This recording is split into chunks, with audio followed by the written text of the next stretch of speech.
ABS-CBN Sports proudly presents the Adamson Lady Falcons, Pounded off that bubble. Here running direction on. the Ateneo Lady Eagles, They use that a lot. Game number one. the De La Salle Lady Spikers, It is. University. Lusty Boss again. the FEU Lady Tamaraws, Power hit right there.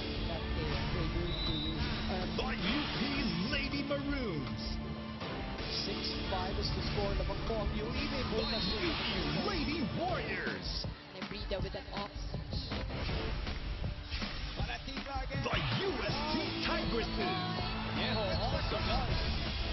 the NU Lady Bulldogs. Trapped by Agamot. This is the UAAP Season 75 Women's Volleyball Tournament. It is the middle of the week and we are set for another double-header of volleyball action from right here inside the arena in San Juan City. This is brought to you exclusively by ABS-CBN Sports UAAP Season 75 Women's Volleyball Tournament. It is FEU taking on UE in our first game as both these teams look for their first win of the year 2013, and following that match we have the battle for solo third as Adamson University takes on the University of Santo Tomas. Maraming salamat po at mabuhay sa lahat ng mga nanonood ngayon sa Studio 23.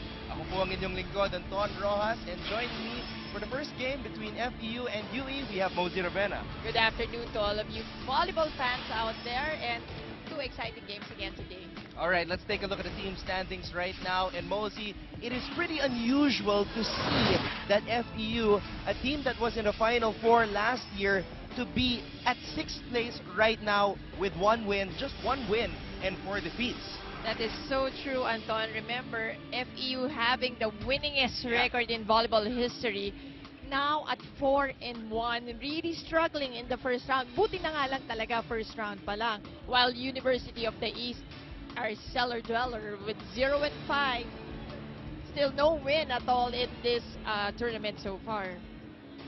FEU also played just like UE last Saturday. FEU suffering its 3rd straight defeat at the hands of National University in their last game, and it is really unusual to find that the Tamaraws are losing really badly. They lost in straight sets for the 3rd straight game here in UAAP Season 75. Well, for all of you who watched that game of FEU, remember that they changed their coach. Yes. Kid Santos is now coaching for FEU. Well, it's not such a big change because, of course, Coach Kid heads their volleyball program in FEU, both for the men's and the women's division. Well, konti lang siguro pagbabago, but you really saw it in the game of FEU. Especially, they were up against NU, who really wanted a win. NU was really hungry for that victory because of the way they ended the year 2012. And you can see it, especially in the first 2 sets. FEU really started flat. You can see it right there. In the 3rd set, they tried to keep it interesting, but in the end, the Lady Bulldogs still prevailed. Well, you know, in the first 2 sets, Anton, they did not look like a team at all. Not even close to what FEU is all about. But on the 3rd set, may konting kick naman on that 3rd set. But of course, it wasn't enough. NU was able to take it in 3. As you can see from spikes alone, 22 ang difference ng spikes ng Lady Bulldogs against the Lady Tamaraws. It was so huge, just too much for Coach Kid Santos and his crew. Well, Coach Kid Santos describes himself as a defensive-oriented coach. But if you're going to take a look at the numbers on offense for the players of FEU, Rosemary Vargas, since scoring more than 20 points in the first game of the season against Ateneo, her numbers have been going down. When Eulalio, the same thing, going down. Majorie Rojas as well, her numbers have been going down. But in the last game, Tony Basas, Marie Tony Basas really stepped up for FEU. Although no player made it to double digits, she had 9 points, her season high this year. Well, it was actually in the 3rd set that Tony Basas tried to step on the gas pedal. But again, it wasn't enough for getting those that set even So NU was able to take it in 3 straight sets. But I was talking to Coach Kid a while ago, and he is full of positivity. He said, mukhang mas maganda na ilalaro ngayon. He understood that the girls were going through something last game, so naiintindihan naman niya yun. But he thinks that today, wala na yan. Na-erase na yan lahat, and now they will go back to their game. As you can see, the numbers of Tony in that last game. 9 points, 7 spikes, and 2 service aces. We will also be joined by the third member of our broadcast team, Judy Saril. At kanina, nagkaroon ng pagkakataon si Judy na makausap itong si Tony Basas.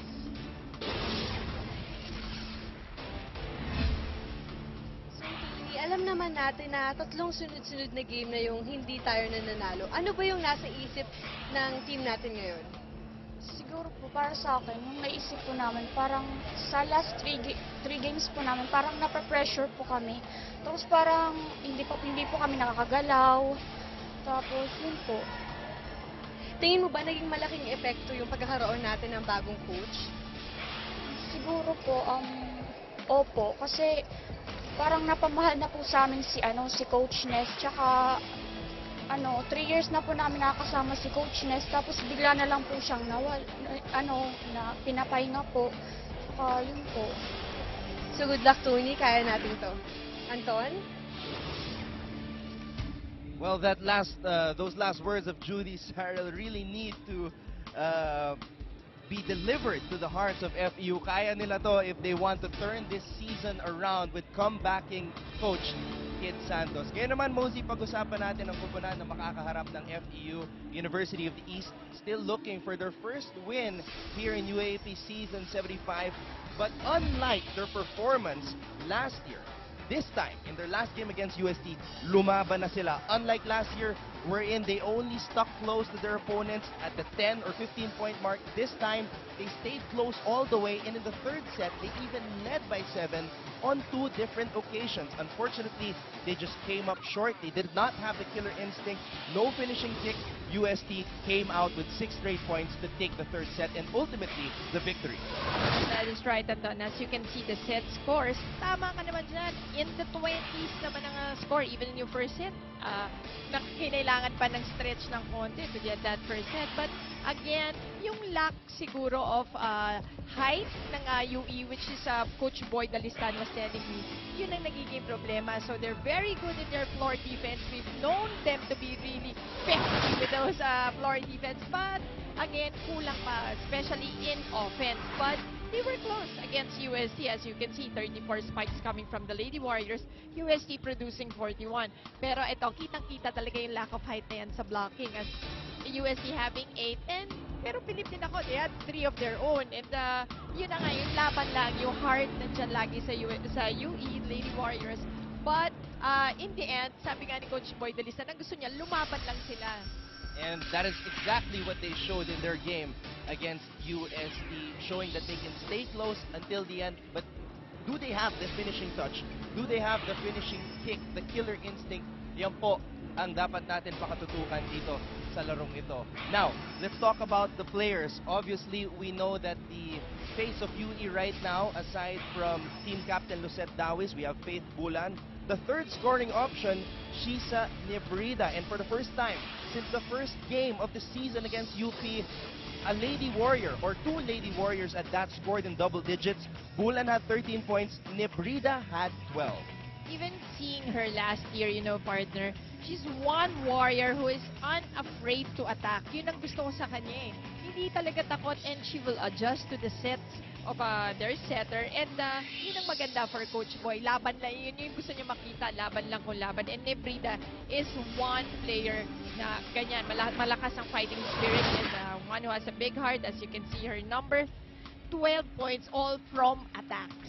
Shisa Nebrida showing a lot of variety with her game. She can go off speed, she can go down the line, she can hit it with all her might. Let's see if she can give the Lady Warriors a boost this afternoon against FEU. And we also have the 4th member of our broadcast team, Tina Marasigan, and she had a chance to speak with Shisa Nebrida earlier today.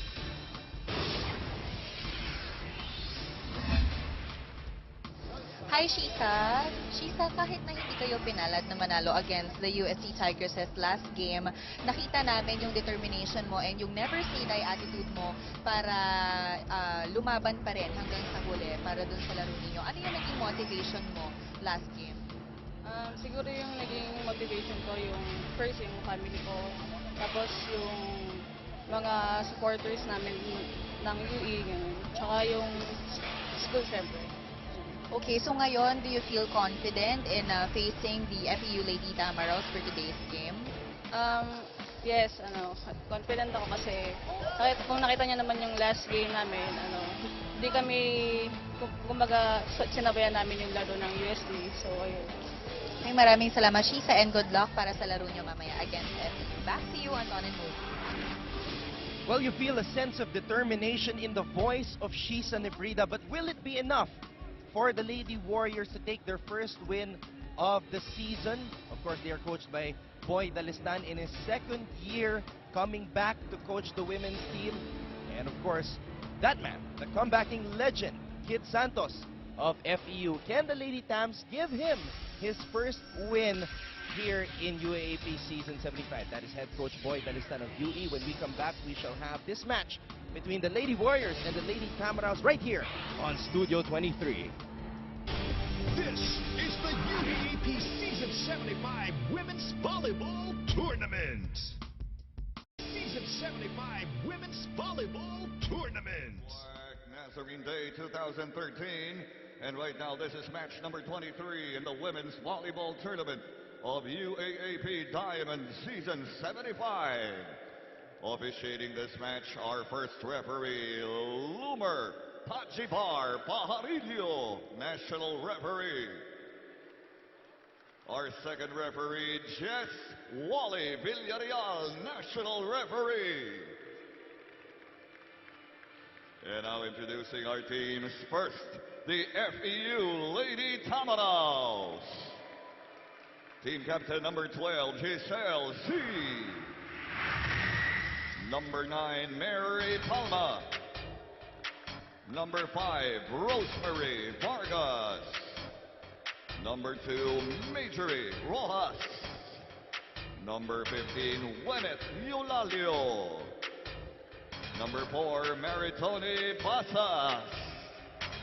Their libero, number 1, Christine Agno. And the new head coach of the Lady Tamaraws, Kid Santos. And now here's the starting 6 for the UE Lady Warriors. Number 10, Serena Bulan. Number 1, Grace Masangkay.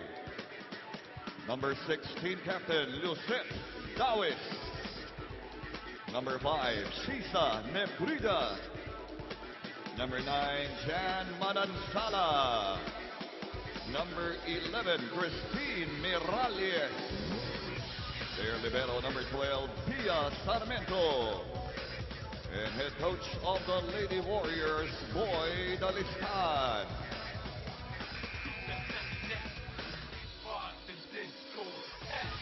Maraming salamat muli sa pagdito ngayon sa Studio 23. These are the starting 6 for both players, FEU and UE. Two teams looking for its first win here in 2013. FEU trying to give Coach Kid Santos his first win since coming back. UE wanting to notch their first win of Season 75.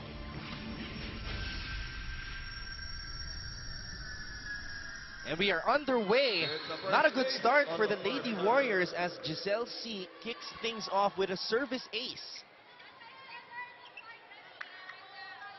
And that has been the problem of UE. The first ball, they cannot set up their offense if they not receive it properly.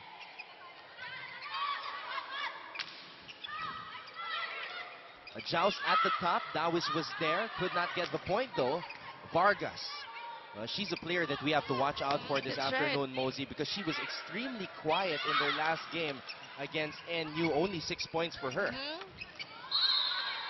And we know that Rosemary Vargas is if not the biggest contributor for FEU.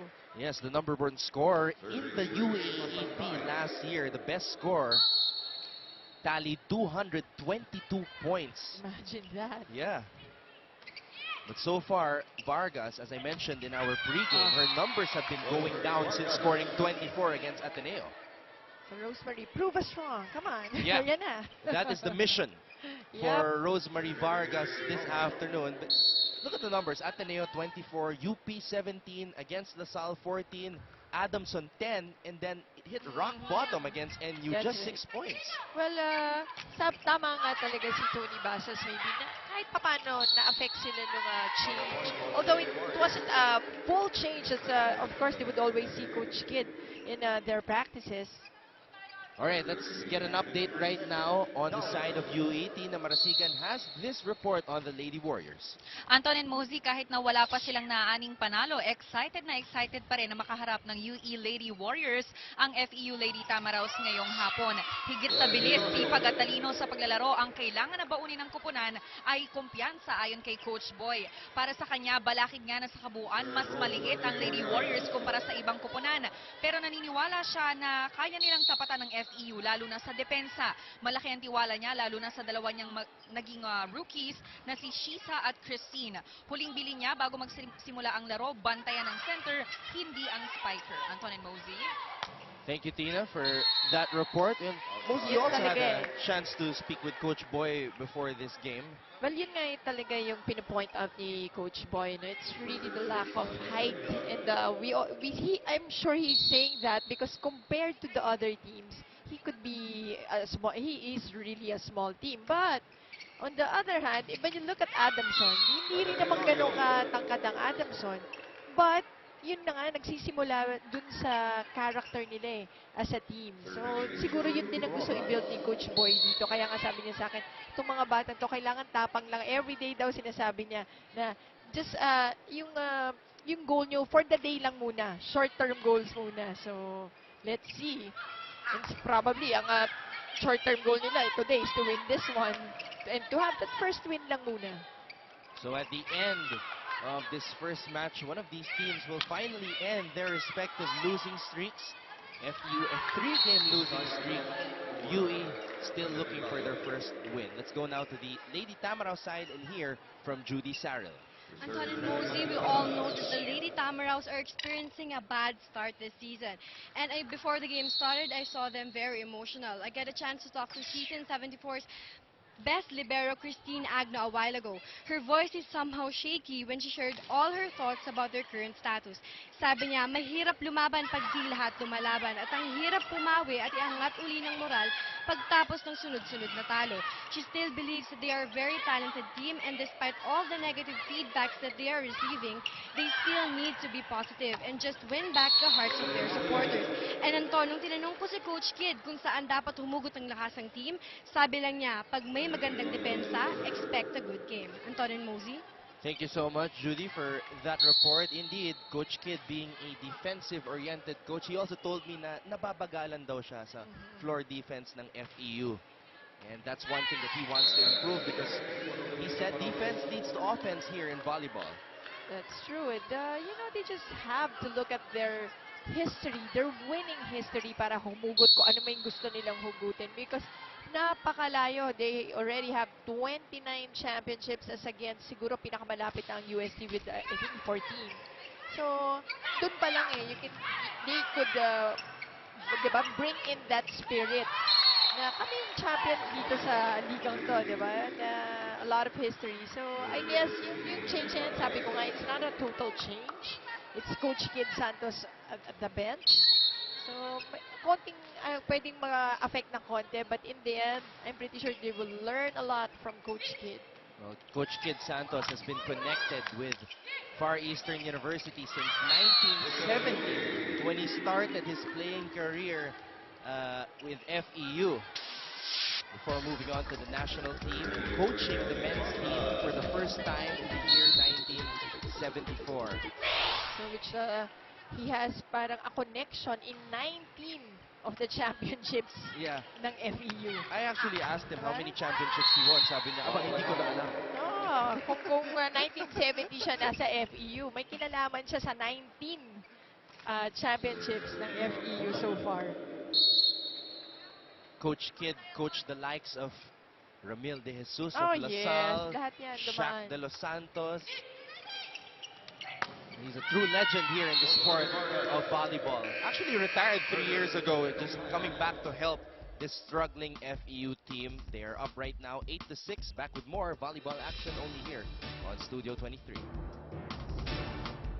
EU Lady Tamaraws na pinangungunahan comebacking head coach Kid Santos.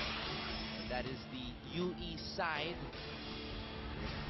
An alumnus as well of the Yes, school. somebody also played for UE. Yung nag-champion noong 1981. Last nag-champion sila, Coach Boy. Sabi nga niya, tutok na sila. They want another championship. So, pero, again, we talked about yung, syempre, how hard it is to recruit nowadays. Iba na talaga. But that's part of the game. The recruitment has been a big topic here in the UAP, not just here in volleyball, but in basketball as well. And I see some similarities in terms of the upper tier teams and the lower tier teams in basketball and here in volleyball. NU is an example of a team that has recruited well and has moved up the rankings. The team standings are the evidences of that. Well, to me talaga the key for improvement and development will lie on your recruiting and your your program, because kailangan yan continuous kasi it's not easy to get a championship, and lalo na yung sunod-sunod back to back, repeat, forepeat, whatever. So that is very difficult to do. Ateneo is a team that is hoping to finally capture that championship since starting their bolstering up their volleyball program with their recruits and Coach Roger Coreyev 5 years ago. Baga, this is the time to harvest. 5 years na. This is the last year of most of their players. Now, if we're going to look at FEU, this is the 3rd year of that batch of players that came in 3 years ago, talking about Christine Agno, Giselle C., Marjorie Rojas, Rosemary Vargas. So how would you assess their development so far, Mosey? Well, ang naging problem, I think, for FEU is that their older players, may mga, like sila Vivas, yung kumbaga, kung yung time nila that supposedly sila na yung leaders dito sa team na to, nawawala sila. They would go to other schools or nagkakaproblema sa school or umalis or bumabalik sa hometown nila. So, yung mga bata na iiwan as bata. Diba? So, kumbaga, they have to develop by themselves. Wala sila napapagkunan ng yung veteran, iba yung, may veterans ka inside the team that you can teach you, can lead you. Ito, parang every year, may naiiwan yung mga bata na lang. So, kaya nga sabi mo, 3 years, yan, sila na yung veterans yan eh. Yung 3-year-old players. So, sayang, hindi nila nakakasama yung mga players na sana nagli-lead sa kanila and then teaching them what to do or how to play the game. That's an excellent point because I can recall when Mika Esperanza of LaSalle came in as a rookie setter, she had to deal with the likes of Steph Mercado, Jack Alarca, and obviously when you're on the floor with some great players, you're gonna learn a lot. Exactly. So she learned quickly. Yeah. Diba? Siguro by the second round, hindi mo na naiisip na rookie siya eh. Because that's how it goes eh. Yung syempre, ano yan eh, you will mature faster when you see yung mga idols mo before playing with you. So it steps up your development. And dito, remember, they had Morada, they had Vivas, they had a lot of other players, older players that could have taught tong sila Vargas, sila Eulalio. And Micah Morada, who was with the team last year but left in the middle of the season, did not help also. Yun eh, marami silang mga ganyan, sayang. So the program, parang sort of napuputol. This is an intact FEU team that only lost Morada from last year. Their only new player is Palma. That's why it's very frustrating for a team that was in the Final Four last year to be just 2 losses away from matching their record last year. And it's still early here in UAP season 75.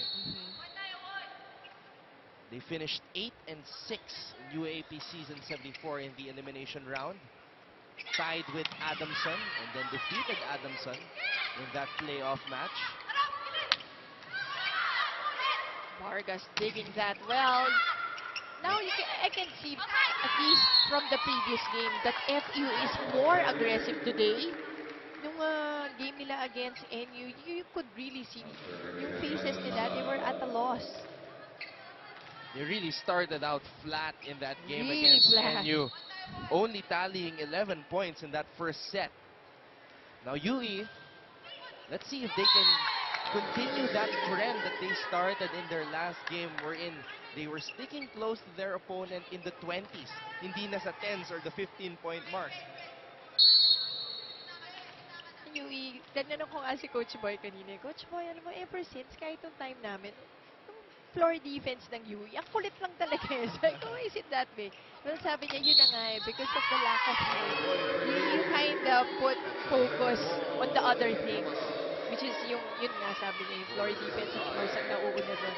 Kasi even during my time, mapapagod ka na kapapalo, taas pa rin ang taas yung bola eh. You saw Coach Boy Dalistan, who was part of that first batch of players in the UAAP that was allowed to play 5 playing years for the school. UE with the quick. Giselle C, who will she go to? Eulalio, denied there. Vargas pops it up. Basas, dug up by Sarmiento. Masangkay to the middle. Somehow, FU keeps it alive. Nebrida digs that one up. They go to the open hit. Faith Bula, nothing there. Giselle C to Eulalio. Another chance for Faith Bula. Long rally we're having here. It is still alive. Faith Bulan goes off speed. Oh! Wow. Finally, with the swipe, Chelsea getting that last point. But after several exchanges between these two squads, yun ang depensa ang sinasabi na pinimension natin kanina about UE. But of course, this time, FU rin lumalaban din sa floor defense na yun. That's why it was a long one. And I'm sure Coach Kid Santos is happy about that last rally. Yun nga sinabi niya sa akin kanina, nababagalan daw siya sa floor defense ng FEU. 15-13 is our tally when Eulalio will serve. A player that Coach Kid has been training since she was in 3rd year high school. We'll see, Wynette. We expected so much from Wynette.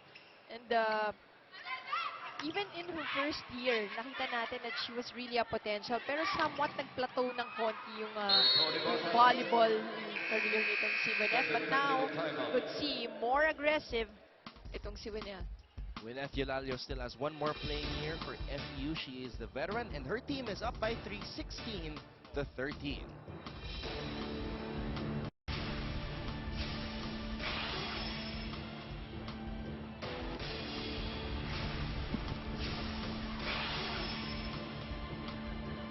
Fans in red and green. And the students at the University Bell don't have school today because it is the Feast of the Black Nazarenes. Happy Feast Day sa mga taga-Quiapo. And imagine they're expecting about 10 million devotees today. Wow. Amen, no? And the U-Belt is already a very busy place to begin with.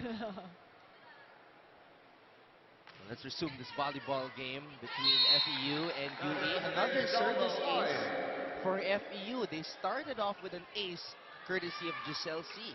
Now it's Eulalio on the line, and ace coming from her to start this first set again after the second technical timeout. FEU looking for their first set victory since sweeping UP in their second game of the season. Wow. I don't think that's happened in a while. For FEU, it's true. 3 straight games and swept in all of those games. Timeout UAAP Warriors. Coach Boy Dalistan has his hands on his forehead, visibly frustrated. Let's see what he has to say. Guys, ano ba? Simple lang naman ang gagawin natin, di ba? Tatrabahuhin lang naman natin. Isipin lang natin na kaya natin sila. Kasi sinasabi ko nga sa inyo, lagi na lang ang mentalidad natin, lagi tayo dun sa baba. Wag nga eh. Pilitin nga natin, iakit natin yung sarili natin sa taas. Ito na yung pagkakataon na pwede naman natin silang talunin eh. Ang problema lang sa atin, ayaw nating kumilos. Puro tayo nakaistaka. Kalabitin nyo yung sarili nyo. Kalabitin nyo yung sarili nyo. Wala akong sasabihin, wala akong ibibigay na play. Ang gigisingin ko lang kayo. Come on, let's go. Let's go, let's go. Alay victory. Alay victory. Come on, go.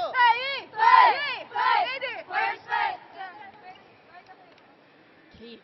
So more motivation coming from Coach Boy, nothing from yung skills nandyan walang concrete play. In fact, sabi niya, gigisingin ko lang kayo.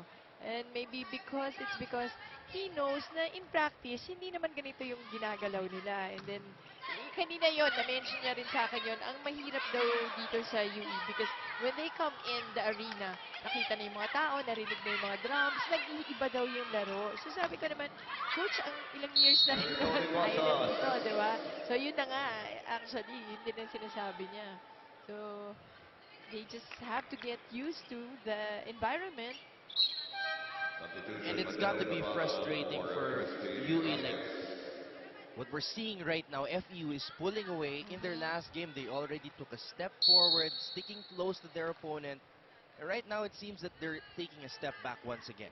And what Coach Boy probably wants is that feeling niya nga ang FEU at this point, medyo hindi the same FEU squad. So he wants to take advantage of the situation. But instead, again, UE will just fold up to, sabi niya, pag nakaharap na rin yung malalakas na teams, nagiging iba yung ano nila, yung game nila. So, this is what Coach Boy wants to his squad to overcome.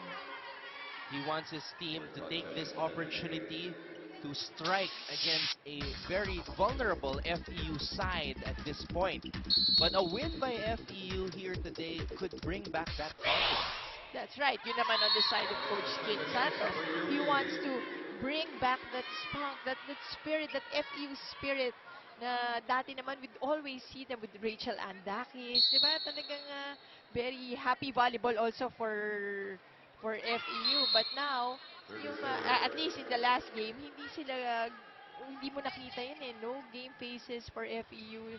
Just really flat. They tried on the third set but hindi pa rin kaya. But now, yun nga, I think they're more aggressive now. And si Coach Kid, even before the game, sabi niya, I really think they will play better today. But then during the interviews, we saw Judy's interview with Tony Basas. She seemed like she was shaky with her words. The demeanor is very sad. Well, it's already college ball. So you gotta have some sort of yung professionalism. Dapat going there ka na. It doesn't matter kung sinong coach ang nandyan.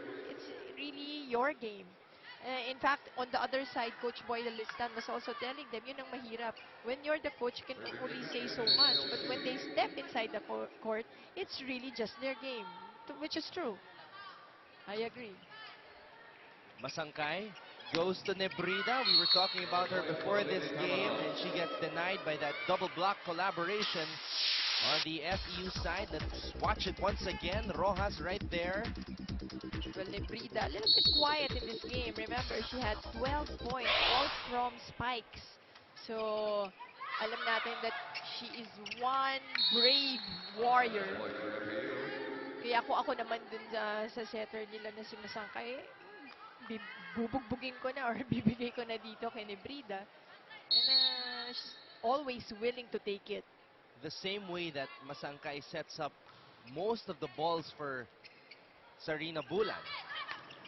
That time, showing some variety, going for that running hit with Dawis.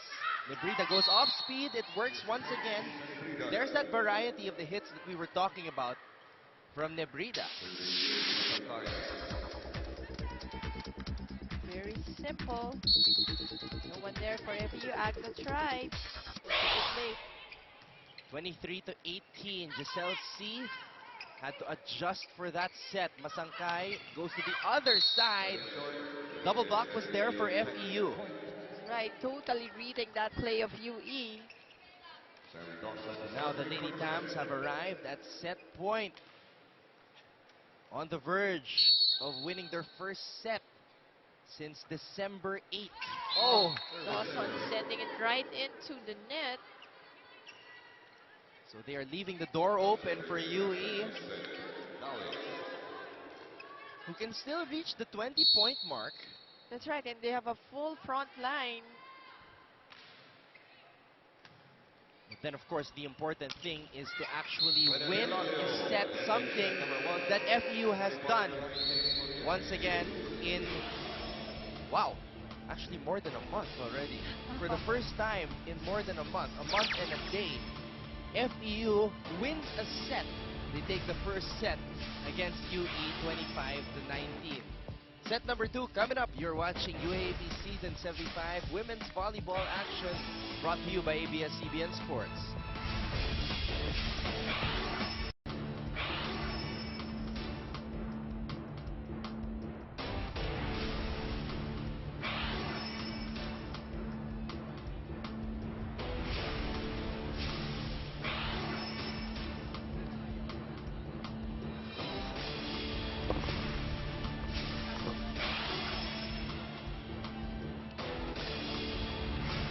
You're watching our exclusive ABS-CBN Sports coverage of Season 75 of your UAAP. This is the Women's Volleyball Tournament. 12th day of the tournament, and we have FEU taking the first set against UE as we take a look at the highlights. Well, in this first set, we could see a better FEU squad judging from their previous game. But UE held on till about the 13th marker, and then after that, FEU tried to pull away, and getting points from Eulalia and the rest of the gang with Vargas. Yun na nga, that's what Coach Kid wants to see. Yung bumalik sila dun sa team game. And I think slowly FEU is doing that. On the other side, to naman si Coach Boy Dalistan. Once again, it's again about the motivation, their mindset going into this game. As you can see, FEU having or more than doubling the efforts of UE with 14 attack points against the 5 only of UE. And hindi naman masyadong malayo sa block points and service aces, parehong-pareho. But yung enforced errors, FEU even having a lot more, but na-compensate yung attack points nila. So, UE really needs to go for their attack. Kahit ano pa man yan, it can be an off-speed like yung ginawa ni Brida, or check ball, or from whatever variation they need to score. Well, once again, thank you so much to everybody watching on Studio 23 and Don Rojas alongside Mosey Ravenna for our first game of the afternoon. On this Wednesday, we have Judy Saddle and Tina Marasigan reporting at courtside. Later on, we have the battle for solo third between two teams with identical 3 wins and 2 losses in the team standings, Adamson and UST. That should be a good one. First things first, we have FEU versus UE. Nebrida. She's been the main offensive weapon for UE today. Oh, Masangkay wanted to go for that second hit, but it didn't quite make it. Take a look at it one more time. The senior, Masangkay. Point for FEU. Here's Giselle C. Oh, good sharp serve. Oh, Dawis read well by the very tall Palma. Palma, the only rookie, the only addition to this FEU team, adding some height. Oh, yes. Long one for Giselle.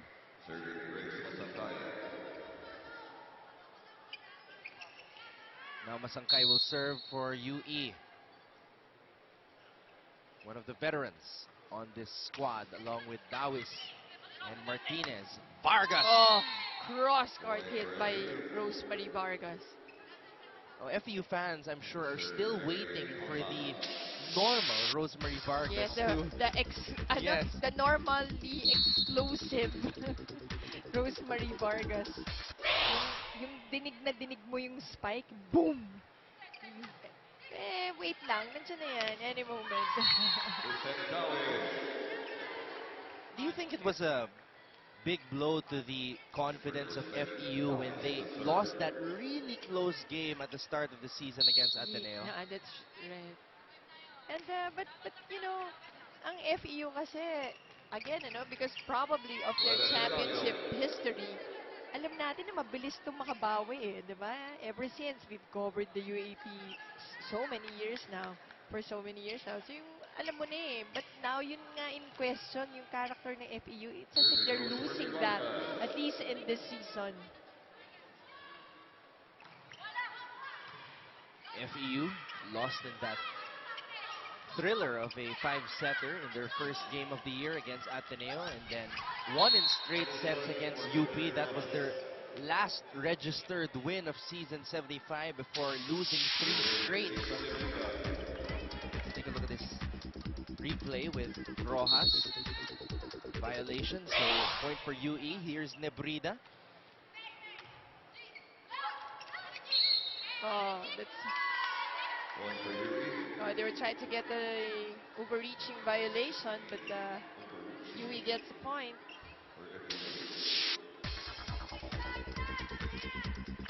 Ball goes right at the top of the net.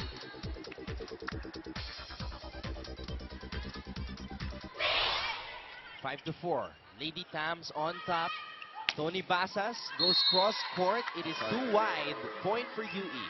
Well, not enough wrist action on Tony Basas on that cross-court hit. As you see it one more time, you know, flat. Yung spin ng bola, mahina.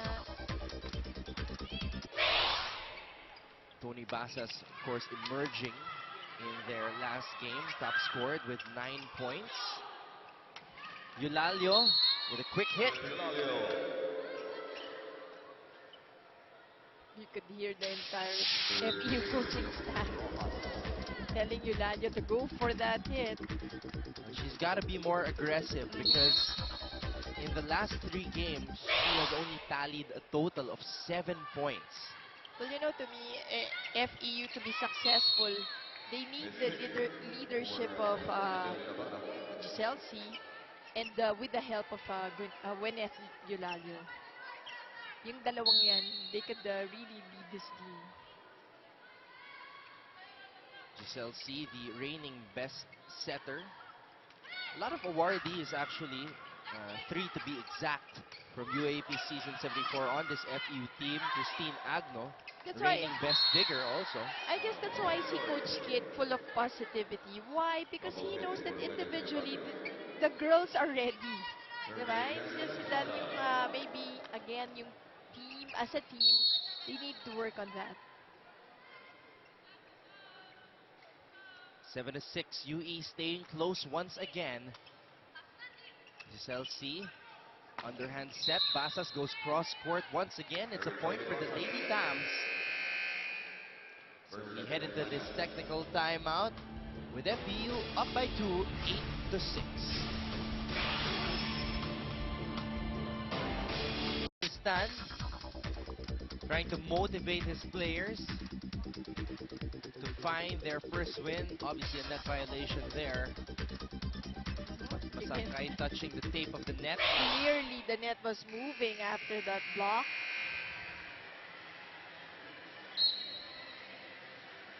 Now, UE, we've been talking about their struggles, but in their last game, showing a lot of positive signs. What do you think they need to do to have that finishing kick and make them consistent throughout the start of the set until the finish? Well, they just need to find and get around what the others have. Like, kung kalaban nila height, hindi pwedeng i-challenge nila, let's say, at the net. You need to go around yung mga adversities that are faced you. Diba? Yun ang UE. Alam mo na nakulang ka sa height. Alam mo na yung firepower mo is not much. So, you gotta play it smart. So, I think yun yung kailangan lang gawin ng UE. And plus, cohesiveness inside the court. You have that, yung defense mo nga is your biggest asset. So, yun, draw from there. From floor defense, and then, katulad doon, they had a chance for the play. Diba? Huwag ka na mag-error on diba, on the attack. Sana less errors. And yung ano lang, very basic lang muna. And you learn, you see what is faced you, and then you learn to go around it. Now, UE has been trying to limit their errors since committing a whopping 44 in their first game against UP. Last game, they just had 25. So, slowly, they're working on the areas of improvement, but it just doesn't seem to be enough yet for the Lady Warriors. All right, let's get an update right now on the FEU side with Judy Sarel. Mas relax at mas focus na Lady Tamaraws ang nakikita natin ngayon sa loob ng court. Tahimik at nag-iisip lang about players kada nagpapaalala sa kanila si Coach Kid. Patuloy na paalala ni Coach na mas makakapunto sila dahil dalawa lang ang spikers ng Lady Warriors. Kailangan lang nilang mag-usap sa loob at gawing madali at simplihan ng volleyball ngayon. At Anton, sabi ni Coach Kid, naniniwala siyang mananalo ang Lady Tamaraws ngayon basta maiiwasan nila ang mga errors at magpo-focus sa depensa at pag-atake. Anton? Thank you, Judy, for that report. So, Coach Kid has identified Bulan and, of course, Nebrida as the two spikers, two main offensive weapons on the UE side. So, katulad nun, di ba? You are faced with that each and every game. So, you gotta solve that. Coach always has to bring in her game and the rest of the gang, di ba? Kahit papano, so that the setter Masangkay would have options naman. Hopefully, the likes of rookie Christine Miralles will step up, and Jan Manansala as well to contribute for this UE side, because as Judy reported, it is already identified that their main offensive weapons are Nebrida and Bulan. All right, let's get an update on the Lady Warriors with Tina Marasigan. Anton and Mosey, ang tawag ni Coach Boy sa hindi pa na nakikita sa mga nakapula ay yung winning finishing touch sa mga palo nila. Hindi pa raw niya yun nakikita sa ngayon. Medyo tensyonado na sila kanina going to the second set, pero itong si Masangkay, parang ginising ang teammates niya. Sabi niya, bibigyan ko kayo ng magandang pasa pero hatawin ninyo. Hindi nawawala ng loob ang UE. Gusto nila patunayan na hindi lang sila pang close fight at kaya nilang manalo, lalo na ngayon. Anton and Mosey. Wala na tayo sa hulog. Ano ba nangyayari sa inyo? Yung sinasabi ko, ikaw, punta ka rito, pagpunta mo roon, Grace, pag sumama yung dalawang blocker, pumunta roon, bato mo dito. Naintindihan? Alam nyo kung ano lang bottom line natin dito, wala lang tayong receive. Hindi lang tayo rumi-receive, kaya hindi tayo nakaka-opensa. Ang nangyayari sa atin, nakikipagsabayan lang tayo sa ginagalaw nila. Magtrabaho kasi tayo. Na makuha natin yung gusto natin gawin. Hanggat hindi nyo minamotivate yung sarili ninyo, kulang kayo sa motivation sa sarili ninyo eh. Kalabitin nyo yung sarili nyo, baka sakali magising kayo. Come on, let's go. A lady of victory. A lady of victory. Let's go. Well, Coach Boy Dalistan echoing the analysis of my partner a while ago. Coach Boy was saying that they should try to draw the blockers of FEU to one side, and then Masangkay setting it to the other side to catch the Lady Tamaraws off guard to try to go around that defense of FEU. But the bottom line is they have to receive to be able to set up their offense, and they just have to show a UE fighting spirit. Of course, the UE also had their championships during yung, sabi nga ni Coach Boy, previous to his time, yung mga Lady Warriors. So, nandun din di ba? Meron din championships. 6 to be exact. Imagine, talo pa nga nila Ateneo, di ba? Ateneo, wala pa. Ano lang kailangan yung mindset mo You just need to look for those things Obviously, it's very difficult to develop a team that is used to being at the bottom into a team that will rise to the top and try to change the culture. But we've seen NU rise this season. But can UE do the same? Right now, they're down big, down by the biggest margin in this game, 16-8. We'll be back. stands awaiting their team's match this afternoon against the University of Santo Tomas. Both those squads with identical 3-2 records, and the winner of that second game will take solo third place in the team standings. And of course, you want that. You want solo. Ayaw may kasama dyan sa team standing, especially you're ending the first round and going into the second round. You want to pull away. You know, UST actually was able to turn things around after, remember, they defeated LaSalle in the first game and then lost to NU. They were able to right the ship. And that is something that FEU is trying to do right now with comebacking Coach Kit Santos. Start one game at a time. They win one and then yun na. Again, FEU, kayang-kaya naman nila gawin yan. And UE on the other side, ito si Coach Boy once again, narinig mo from the timeout. It's really about motivating the players. Well, Nebrida, a long one from the attack. Now UE going back to what has plagued them last year. They can't even stick close to their opponent. They were already in the 20s. Ang kulang na lang yung finishing touch, but right now it's another huge margin for FEU, 17-9. Wow, a lucky break there for Manansala, the rookie. Vargas and Eulalio mistiming the ball. You like how Manansala played that one. Nakita mo sa harap mo, it's Eulalio and Vargas, but still, di ba? And sa patience lang yun, she got the point. Back set for Rojas. Wow, that's the most powerful hit we've seen this afternoon. And look at this down the line hit. And Giselle C, you know, she has just matured. She really dependable setter for Coach Kid now. And it also helps that she had a lot of options there. You saw Vargas at the middle. You saw Rojas at the weak side, which Giselle C decided to go to. Eulalio on the open hit. Once again, Basas sending it long. Going still for the cross-court hit. But FEU has built a huge cushion here in the second set as they try to halt their 3-game slide on this Wednesday afternoon. Eulalio goes wide on that quick hit and tweaked her back a little bit.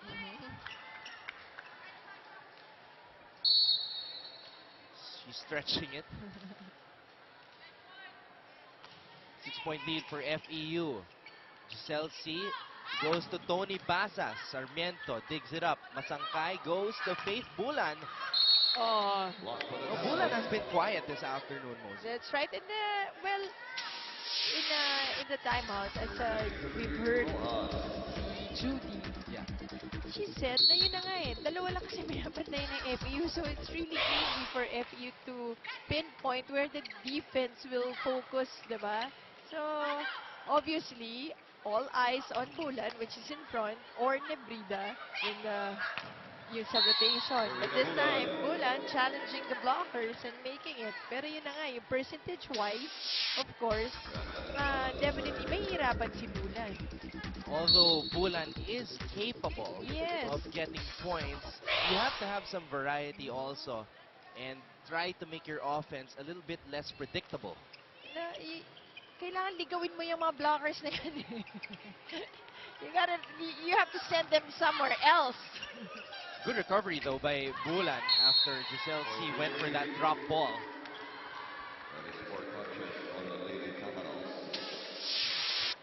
And look at this. Giselle C giving a be quick. 19-14. Manansala to serve for UE. Vargas pops that one up. Giselle C goes to Basas, who finds the open spot. Better angle for Basas. She made sure, from her approach alone, you kind of knew, she made sure that I will just put this in. Well, Basas showing some marked improvement here under Coach Kid Santos, to be more specific. Because there was a game under Coach Ness that she didn't play, the third game of the season. Oh, Basas reading that well. Rojas from the back row. Dug up by Nebrida. They go for a quick. Guevara with a point. And that was a smart move by Guevara. She hit that ball going down already. Tinignan niya yung blocker. Look at this. Palma, very tall Palma. Ginamit niya to get that point. Just wiped it off her hand. Yui making it respectable. A while ago, they were stuck at 9 points. Now they have come to within 5 and another point for the Lady Warriors. They're fighting here. Right, and look at this last play. Pinalo kasi yung bola ni Basas. Nasa ano na nandun na, ready na yung blockers ng UE, so no way for the ball to get in. Wow, Giselle C. She tried that a while ago, but it was read by Bolan. That time, C was successful.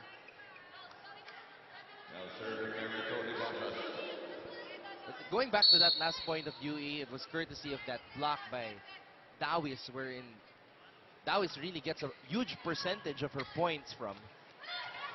Let's see if she can do that more. A joust at the top, Dawis.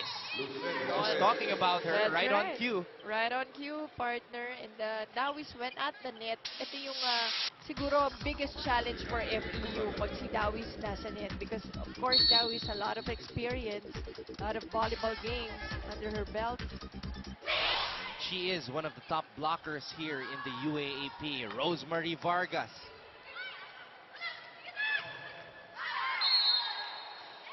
Oh, point for FEU. Well, they were trying to ask for a net violation against FEU, but no go. Coach Boy trying to appeal. You know, he actually had a successful appeal in the last game against UST. Now the officials conferring once again. Because in the last game against UST, there was one ball that on the replays clearly went out. But then the referees called the point for the opposing team. Coach Boy rose from his seat and complained, appealed, and he got the point for his team. Kanina na-discuss rin namin yan, yung challenge dati. Di ba, they had that challenge, pero sabi niya, hindi siya masyadong for that. So, you know, some coaches will be for that challenge na bago sana, but hindi na, tinanggal na rin naman. So, ganun talaga, kanya-kanya, hindi pa siguro sanay. But despite not being in favor of that challenge rule, here he is challenging. Yes, I know. Siguro ayaw niyang may rule, pero sabi ko nga kasi yung challenge rule, to me, personally, I think it needs parang underlying, parang sub-rules before you can call a challenge, or let's say may timing lang. You cannot call it siguro after 10 minutes or 5 minutes. Kailangan talaga meron pa rin siyang mga sub-rules. And Coach Boy winning again for the second straight game. And now, let's take a look at it one more time before we talk about it. Okay, there was and yes, I think yung pinapoint out dito is hindi pa bumabaksak yung bola, nag-net violation na. So, point awarded to Coach Boy. Kasi minsan, nag-net pero nauna nang bumagsak yung bola. So, hindi natatawagang netball. But ito, yung, I think, hindi pa nagda-drop yung ball, nag-violate na. That got Coach Kid Santos off his seat, but it also woke up Rosemary Vargas, who just scored on a powerful hit. Oh, miscue. Dawis getting ready for her approach. And that just kills the momentum of a team. Let's hear right now from Coach Boy again. Bibitaw sila doon Bibitaw sila doon. Ang tsatsagawin na lang natin, ayudahan na lang natin yung sarili natin Pagka ganun, medyo bumibitaw na yung kalaban nyo, dapat bakbakin nyo na ng bakbakin Wala nang alatsamba, trabahuhin natin. Atake ng atake, huwag tayo magbigay ng bolang malambot. Pag nagbigay tayo ng malambot sa kanila, aatakihin lang sa atin Wala nang tingin kuha ng bola. Receive mo ng bola. Line. Laban! Lady victory. Lady victory. Oh, let's go! Tinalo natin ang second jump. Coach Boy Dalistan and his players sensing that they have a chance to steal this set away. And let's see if they can come up with some powerful hits. Coach Boy not wanting to see anything soft anymore. Yes. Machine gun kung machine gun. Yan ang gusto niya. Ayaw niya. Gusto niya panay attacks. Powerful attacks.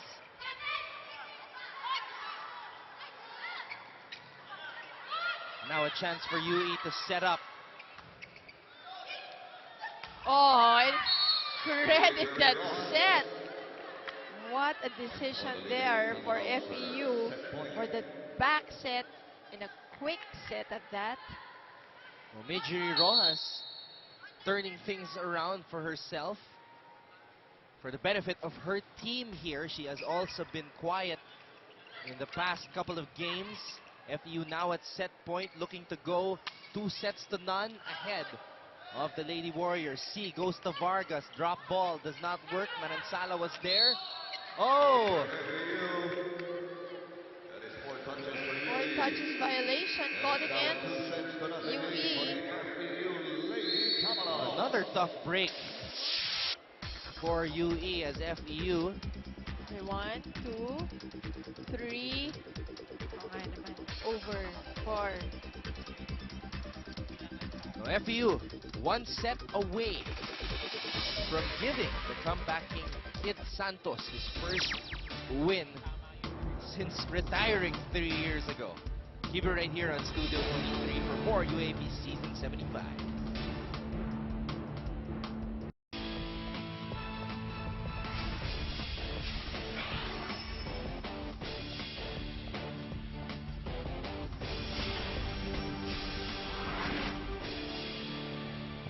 FEU is 1 set away from finally ending their 3-game losing skid, as UE is still searching for that character, that finishing kick, that ability to stay consistent until the end of each set. Well, towards the end of this second set, you saw a better UE squad in terms of attacking and team cohesiveness, team movement inside the court.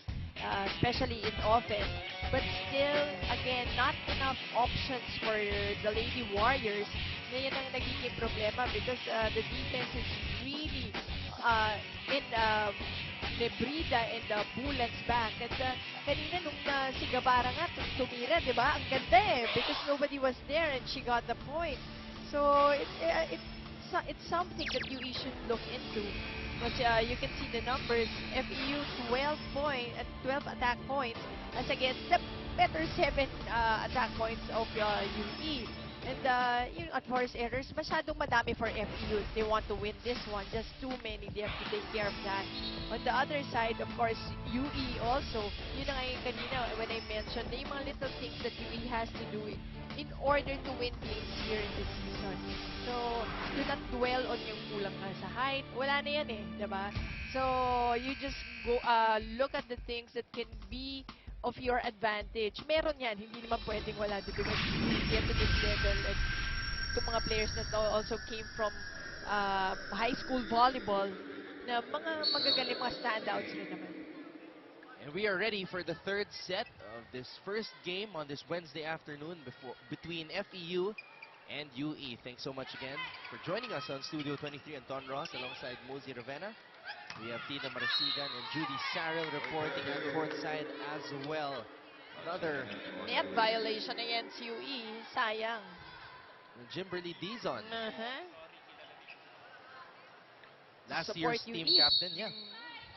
And we also have to note once again that UE is coming off a season wherein they lost their 2 best players in Jimberly Dizon and Kite Rosale. And that's Yes. obviously a very Big shoes. difficult shoes to fill.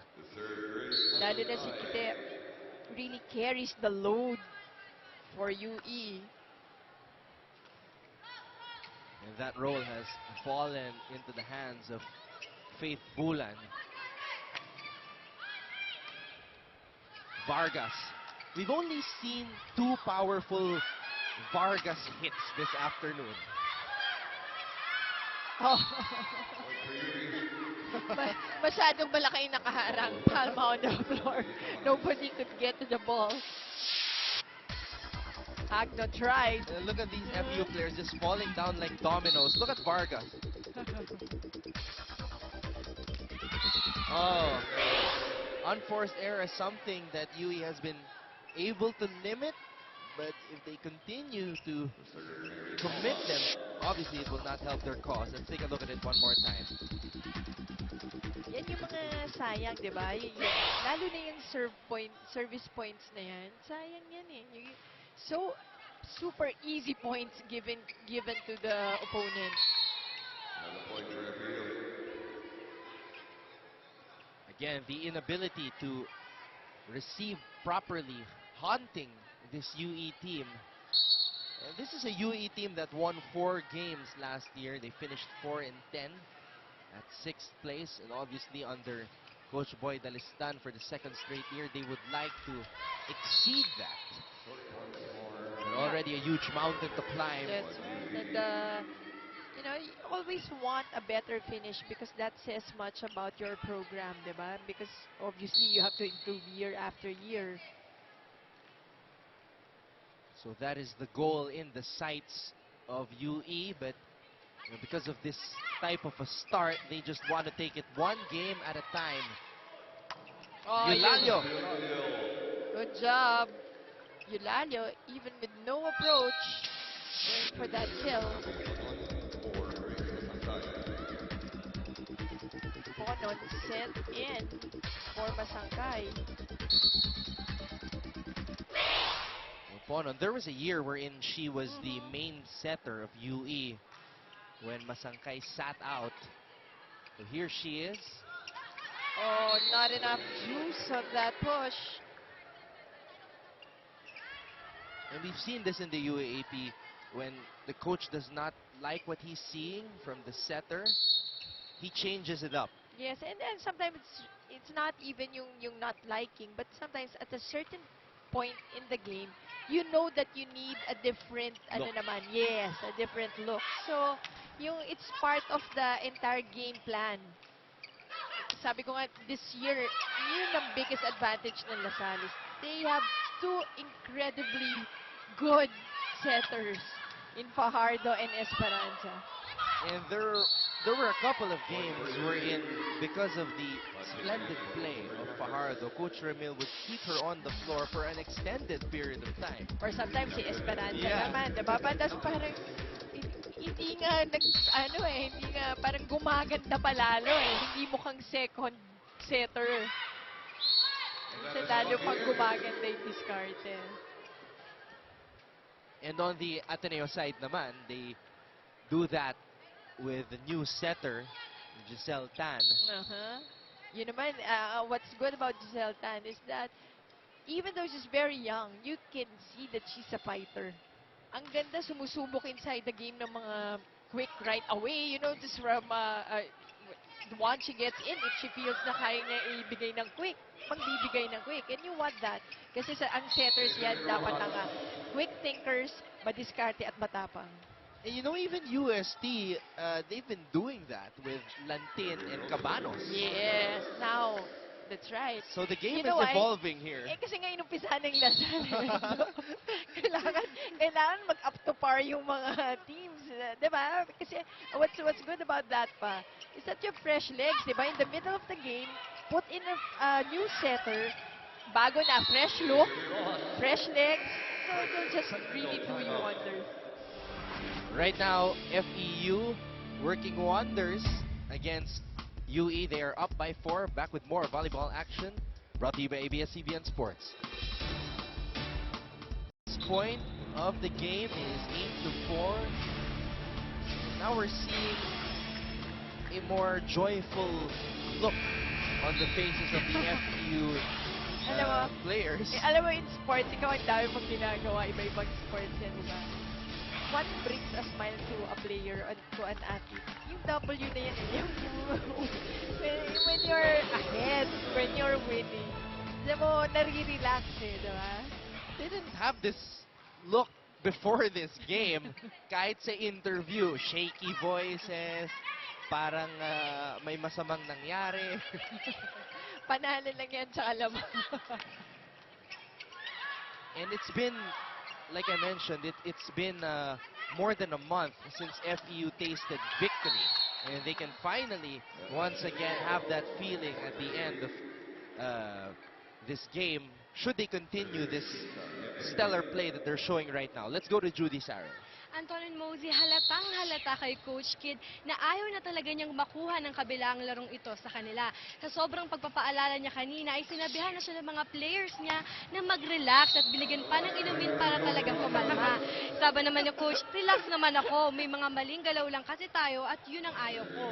Ang gusto ko lagi ay yung tamang galaw. Gusto ni Coach Kid na samantalahin ng Lady Tamaraws ang magandang larong ito para unting-unting makabawi. Paalala lang niya na wag dapat magulat ang Lady Tams sa Lady Warriors at ayusin lagi ang coverage at mas maging mautak sa kanila. Antonin Mosey? Thank you, Judy. Si Coach pa yung binigyan ng tubig eh, diba? Pero, well, you have to remember, all coaches, kahit from Coach Ramil to Coach Oji, to everyone, they all know that winning the first 2 sets, okay yan. But the third set is always crucial, diba? Because dyan yung mga letdowns, most of the time nangyayari, and sometimes it changes things around. So, that's why he wants the win. Kaya ganun na lang ang paalala niya. He wants to close it. He wants to win this one and go home. And there's also that tendency for players to relax when they have a huge lead. And he does not want his squad to develop that kind of a bad habit. And also there's that factor of injuries that could happen should they prolong the game. So if they have a chance to close it out, go home with a W, why not? Oh, read perfectly by the rookie. Take a look at it one more time. Masangkay going for the drop ball. Right on top of it, Remy Palma. See that smile? Yun naman ang si Coach Nes Pamilar, he was always telling me na itong si Palma, halos hindi, nakakita yata ng volleyball to eh. So, halos from scratch nag-start. So, he's just so proud of her na sinimulan niya yan, blocking lang. Sige, nandiyan ka lang, block ka lang, try to block the ball. And now, she's getting the timing. She's having offense already. So, yun yung development that you want to see as a coach. And now, from Coach Kid, halos pareho lang naman ang mangyayari niyan. She will just develop to become a really good volleyball player. Look at this move right here by Giselle C, finding the open spot with that drop ball and infecting her teammates with that smile. Let's go now to Tina Marasigan for this update on UE. For Coach Boy, this game is anybody's game. Anyone can deliver, anyone can step up, especially now na sila ang naghahabol. Napapailing itong si Coach Boy sa errors ng Lady Warriors at napasandal na lang siya kay Masangkay kanina nang mas lumaylay pa, pati ang service kanina. Naobserbahan niyang masyadong sinusundan ng Warriors ang bola imbes na i-anticipate ang direksyon nito. Isa pang obserbasyon ni Coach, sugod sila ng sugod pero bibitaw din. Coach kept on motivating the Warriors to hold on for this set. Back to you, Anton. Thank you, Tina. But right now, the Lady Warriors are down by 4. Oh, nice setting job from Masangkay. And Ibrida responding to it. Let's take a look at it one more time. Ibrida is going over that double block, going off speed. Rojas unable to get to it.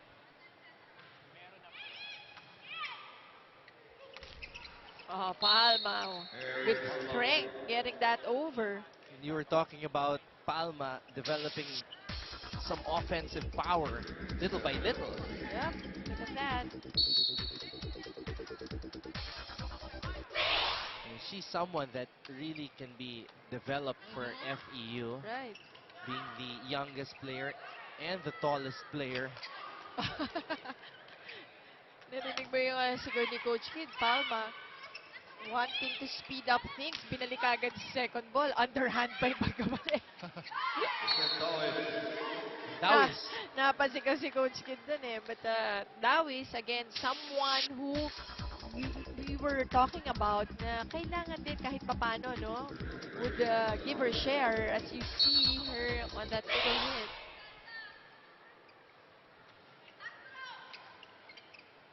Perhaps Masangkay should try to go to Lucette Dawis more. Right now, she's trying out other options as well. That's right. That's the way to go. Nebrida avoiding that double block. Basas was there. Giselle C. Difficult set. Vargas unable to get the point. Palma. Once again, napakamadalas si Coach Kid. Once again, on the second ball. Coach Kid point is- naman Coach Kid eh. Well, part of development. Ganun talaga yun. Coach Kid very hard on the rookie, Remy Palma, who's enjoying herself at this point. Oh, that could have gone out. Manansala, last minute touch. Si Coach Boy naman ang napatayo. There's Coach Kid. Yung ano niya, instructions. Talagang 1 to 10 eh.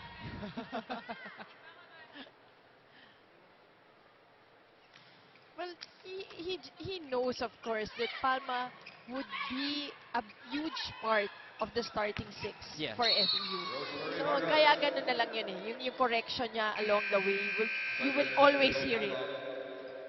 Rosemary Vargas with a fierce look, hoping to help the Lady Tams get their first win in a month and a day. 16-10 is our tally. We'll be back.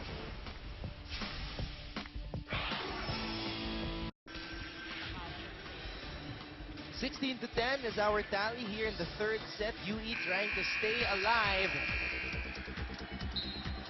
Rosemary Vargas In showing us the between. power. Yeah. Right, between two blockers. And want to say hi to the Laure family. Eddie Laure and Jovi Laure. Alam mo yung kids niyan, 2 girls na napakagagaling mag-volleyball. So, in no time, pag nandito na yan, makikita natin in a few years' time. Mga long and volleyball players ang itsura. Volleyball as a sport, has really been gaining a lot more popularity year after year. Not just only on that aspect, with the quality of the games as well, the programs of the school. We can see this year that the other teams have picked up as well, like NU, for example. And you know it's developing. Why? Because high school pa lang, heavy na yung recruitment. Doon mo makikita ang sports kung kano siya ka-develop. So, even yung volleyball now, high school, aagawa na rin yan in recruiting players.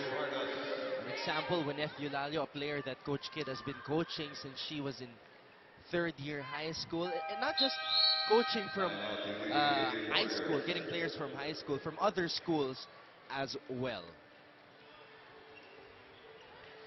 Hindi, alam mo ba, ang gagawin mo lang, tingnan mo pagka may receive, may quick igaganon lang, abangan mo yun dito. Mas malaki yung pinapractice mas mabilis. Yan, magaan yan.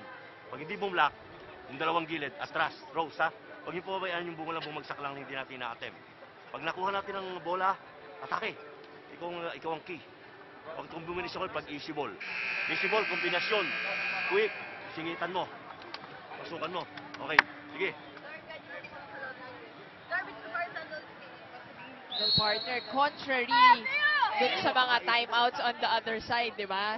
Ito naman, dahil nga learning from Coach Kid, yung instructions niya are really for the plays that the frontliners will do. Di ba? Yung iniisa-isa niya kung ano yung mga options ng mga spikers niya sa harap. So, again, because dahil bago si Coach Kid, he's trying to inject yung coaching style niya with his squad. And he's also very passionate in his delivery of those instructions. Coach Kid joined by Coach Brian Esquibel, former players at FEU, Ronald Dulay and Joshua Alcarde. as the members of his coaching staff. 19-11, FEU closing in on win number 2. And first win since December 8 last year, Rosemary Vargas. Still not the normal Vargas that we know. She can do a lot more. She was... Well, I know, partner, you say that kasi nga yung expectations natin sa kanya. And from seeing her last year, Yes. di ba? Iba talaga. So, we just say that. We know that she contributes, but we kind of expected more from her, judging from how she played last year. A total of 222 points in the elimination round, number 1 in the UAAP. And after that service error, she grins at herself. Alam niya na mababa yung pagkakatapon niya ng bola. That's why she tried to adjust last minute, pero wala, nahuli pa rin ang tape ng net. So a new player, Abitan, Eliza May Abitan, sent in by Coach Kidd for defense. Vargas takes a seat. Perhaps will take a rest. Unless Yui comes close here in this set. Violation on the Lady Warriors gives FEU another point.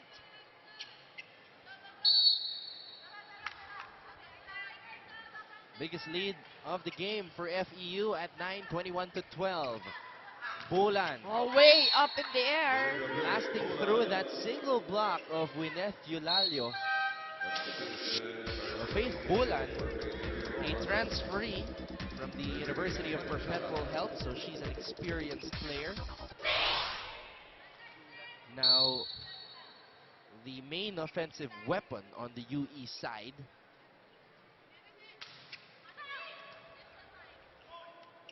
Oh, Eulalio. Powerful kill there.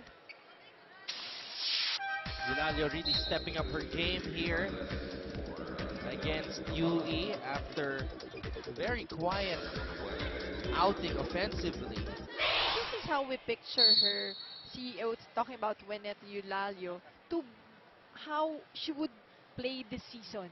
Diba? Ito yung mga in-expect natin from Eulalio. She's got to be more assertive, being the most veteran player on this team.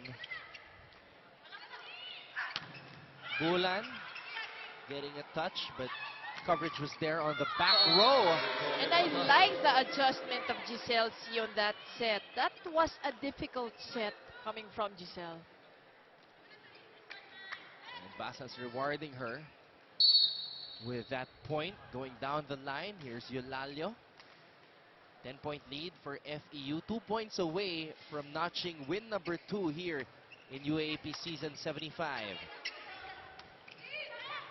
Giselle C goes for the open hit. Basas, nothing there. Sarmiento, Masangkay pops it up to Bulan. And that's a point for UE. And what you like about Bulan, she will challenge the blockers. Look at Bulan, challenge Palma. But went through Giselle C for that hit. Miralles. Coach Kidd also sending in Gallego. Oh! Giselle sabi niya, "Naka, para may lakad pa." That's the third time Giselle C has scored on that very deceptive maneuver. Drop ball now. Vargas back on the floor for the finishing touch. Let's see if Giselle C will go to Rosemary. Match point for FEU. Oh! Sends it into the net. Napaka... Sabi na nag-coach, sige, relax. Napahawak sa ulo si Coach Kidd. But still match point. Giselle C to Palma, who finishes the job. Emphatically, and what a way to finish this one with the young Palma. A big smile on the face of Why Remy not? Palma. Oh, good job by Charlene Gallego, the second libero came in. Was able to help set up that offense. giving it to Giselle C, who set it up to Remy Palma, the rookie, the lone rookie for FEU, finishing the job. You see the scores. FEU notching their first win in UAAP season 75 since defeating UP in straight sets back December 8th. We'll be back to put the finishing touches on this ball game when we return.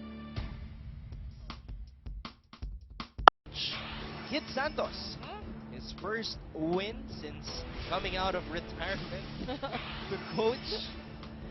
This year, in 2013, they win in straight sets against UE, and our best player of the game is at courtside with Judy Sarrell. Wynette, congratulations sa win natin today. Gaano ka-meaningful yung panalong ito para sa inyo? Siyempre po, para maibalik yung confidence namin sa isa't isa. Siyempre yung maging mataas ulit yung moral namin. And what made you step up in today's game?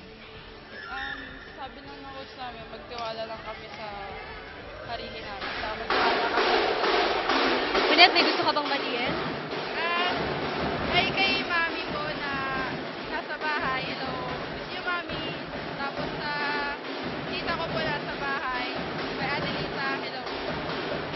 Anton? Thank you, Judy. Wynette Eulalia, a very big factor. That's right. And tama naman yun, they really needed to get back that confidence. And kailangan yung FEU rin, as a team, they really need to find their groove back, diba? For Coach Kid Santos. Coming up next, a battle for solo third place in the team standings. Maruba Natikla back in action for UST as they take on Pao Soriano and the rest of the Adamson University Lady Falcons. Your thoughts on that game, Ozzy? Well, definitely. This is a big game for both teams. You want that solo third going into, especially we're ending the first round, going to the second round, you want to get hold of that lead. All right, so stick around on Studio 23 for this matchup between UST and Adamson. On behalf of our director, Raul de Ocampo, Judy Sarrell, Tina Marasigan, my partner, Mosey Ravena, I'm Anton Rossing. Thank you so much for your continued support of UAAP Season 75 on Studio 23, brought to you exclusively by ABS-CBN Sports.